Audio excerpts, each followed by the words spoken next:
ஆதம் அலைஹிஸ்ஸலாம் அவர்களுக்கு பணிய மறுத்தது யார்? ஏ மனிதன், பி வானவர்கள், சி இப்லீஸ், டி கால்நடைகள். இப்லீஸ். Complete the answer. சி இப்லீஸ். சரி, ஆதம் அலைஹிஸ்ஸலாம்னா யார்? ஆதம் அலைஹிஸ்ஸலாம் அபு ஹனீஃபா. ஆதம் அலைஹிஸ்ஸலாம்னு சொன்னா மலக்கு. முதல் மனிதர் யாருங்கடா? முதல் மனிதர் முகமது. முதல் மனிதர் முதலாவது அல்ல யாரை படைச்சான்? ஆதம் அலைஹிஸ்ஸலாம். ஆதம் அலைஹிஸ்ஸலாம் பற்றி படிச்சு இல்லையா? சரி, உங்களுடைய ஆன்சர் சரியா பிழையா என்பதை பார்ப்போம். Computer will answer please. நீங்க சொன்ன பதில் சரியான பதில். ஆதம் அலைஹிஸ்ஸலாம் தான் முதல் மனிதர். அல்லாஹ் என்ன செய்யறான்னு சொன்னால் ஆதம் அலைஹிஸ்ஸலாம் படைக்கிறான்.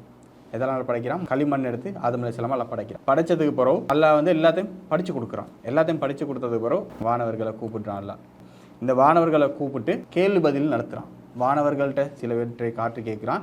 இதில் பேர் என்ன, இதெல்லாம் என்னன்னு கேட்குற நேரத்தில் வானவர்கள் சொல்கிறாங்க, அல்லாஹ் எங்களுக்கு தெரியாது, நீ எங்களுக்கு படித்து தந்தது மட்டும்தான் எங்களுக்கு தெரியும். ஏன்னால் வானவர்களுக்கு வந்து யோசிக்கிறதுக்கு ஏலாம். இப்போ மனுஷன் நாங்கள் யோசிக்கிறோம் தானே, நாங்கள் ஏதாவது யோசித்து இது இப்படித்தான் அப்படித்தான்னு சொல்லி யோசித்து தான் எங்களுக்கு முடிவு எடுக்கிறதுக்கு. வானவர்களுக்கு வந்து இப்படி யோசிக்கலாம். அவங்களுக்கு அல்லாஹ் என்ன சொல்கிறானோ அதை தான் செய்வாங்க. அப்போ இப்படி தான் வானவர்கள். அப்போ வானவர்கள் சொல்கிறாங்க, வந்து ஏஞ்சல்ஸ் வந்து சொல்கிறாங்க, அல்லாஹ் நீ சொல்லி தந்ததை தவிர எங்களுக்கு வேற ஒன்றும் தெரியா அப்படின்னு சொல்கிறாங்க. அப்புறம் ஆதம் அலைஹிஸ்ஸலாம் எல்லாம் கூப்பிட்டு ஆதம் அலைஹிஸ்ஸலாம்கிட்ட கேட்குறாங்க. ஆதம் அலைஹிஸ்ஸலாம் டக்குன்னு பதில் சொல்கிறாரு.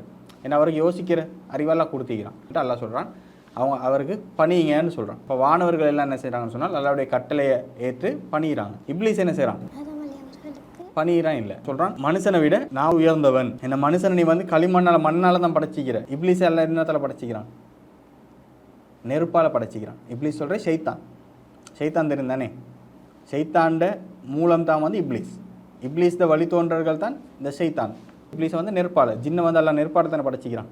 இப்போ நெருப்பால் தான் இப்லீஸை படைச்சிக்கிறான். இப்போ இப்லீஸ் சொல்கிறான், அல்ல என்னை வந்து நீ நெருப்பால் தான் படைச்சிக்கிற, இப்போ ஆதம் அலைஹிஸ்ஸலாம் மண்ணால் படைச்சிக்கிற, அதை சொல்லி நான் தான் வந்து உயர்ந்தவன், அதனால் நான் பணிய மாட்டேன்னு சொல்கிறான். இப்போ இவன் யோசிக்கிறான், இல்லை ஆதம் அலைஹிஸ்ஸலாமுக்கு பணிகிறதா இப்போ மேட்டர், அல்லாட கட்டளை மீறதான்றது மேட்டர். இப்போ அல்லாட கட்டளை தானே இது. அல்லாஹ் சொல்கிறான் பணியுண்டு, இப்போ அல்லாஹ் தான் பெரியவன்றதை எல்லாம் காட்டுறான். இவன் என்ன செய்கிறான்னு சொன்னால் ஆதம் அலைஹிஸ்ஸலாம் யோசிக்கிறானே தவிர அல்லாட கட்டளைன்றதை யோசிக்காமல் பணியலா, ஆதம் அலைஹிஸ்ஸலாம் தாழ்ந்தவர் இப்படிலாம் பேசுகிற நேரத்தில் அல்லாஹ் பேச்சை மீறின காரணத்தினாலையும் அந்த பெருமை அடித்த காரணத்தினாலையும் நரகத்துக்கு போகணுன்னு அனுப்புகிறான். அப்போ அவன் சொல்கிறான், வந்து நரகத்துக்கு என்னை இப்போ அனுப்பிடாத, எனக்கு வந்து ஒரு டைம் தான், நான் என்ன செய்வேன்னு சொன்னால் இந்த மனுஷனை நான் வலிக்க எடுப்பேன். நீ என்னெல்லாம் செய்யவானாண்டிக்கிறியோ அதெல்லாம் நான் அவனுக்கு செய்ய சொல்லுவேன். நீ எதெல்லாம் செய்ய சொல்லிக்கிறியோ அதெல்லாம் நான் செய்ய விடாமல் தடுப்பேன், அவனை வலிக்க எடுப்பேன்னு சொல்லி அவன் சொல்கிறான். அல்லாஹ் அவகாசம் கொடுக்குறான். அந்த அவகாசத்தின் காரணத்தினால தான் இப்போ ஷைத்தான் என்ன செய்கிறான், எங்களையே வலிக்க எடுத்துக்கொண்டிருக்கிறான். தொலை போவோம், தொழுகிற நேரத்தில் 5 நிமிஷத்தில் தொழுவோமே, ஒரு 10 நிமிஷத்தில் தொழுவோமே அப்படி எங்களுக்கு தோணும் தானே. இது ஷைத்தான் வந்து ஏற்படுத்தும். இல்லை அல்லாஹ் தடுத்திக்கிறத செய்ய வைக்கிறது வந்து ஷைத்தான் வந்து உழுக்கு போடுற இது. நாங்கள் என்ன செய்யணும், அவனுக்கு கட்டுப்படாமல் அல்லாஹ்வுக்கும் அல்லாஹ்வுடைய ரசூலுக்கும் கட்டுப்பட்டு நடக்கணும்.